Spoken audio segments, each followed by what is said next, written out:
tapos na ako tapos na ako maglaba ng mga kumot ng mga alaga ko. Ayan. Tapos na ako maglaba. Ayan, pansapin sa kama.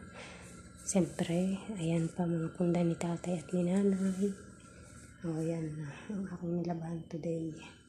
Anong oras na ngayon? Alas 10. Alas 6, nagtrabaho na ako. Ito ang ako, nilabahan. Alas 10 lang. So, 4 na oras na tuyo na siya. Tapos, ito yan.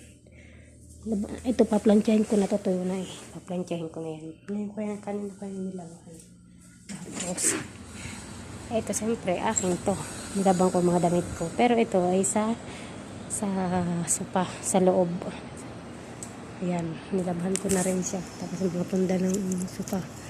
Ayan. Diba? Mamaya tuyo na yan. So, siyempre.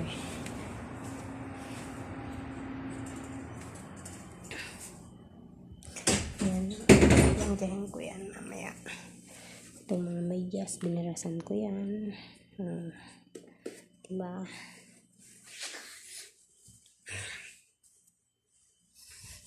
Maglilinis ako dito sa taas eh.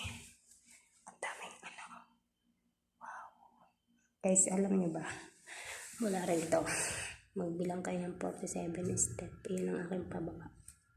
Ayan. Ito dito sa kwarto ko eh.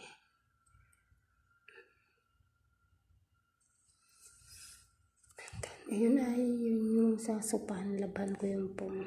Lagay ko lang sa higdan muna. May ko na ilipat. Pagto yun na. Gawalis pa ako dito sa yan. Tapos ito yung kwarto ko. Nagliligpit pa ako ng kwarto ko kasi di ba kaya dadating ko lang dito. So ayan yung CR ko. Makalat pa guys. Mamaya pa maglilinis pa ako. Nag-adjust pa ako ng aking paglilinis sa aking kwarto. Diba? Ayan, ang aking mga nilaban. Ibabalik ko na yan doon sa kwarto ng aking mga alagang batuta.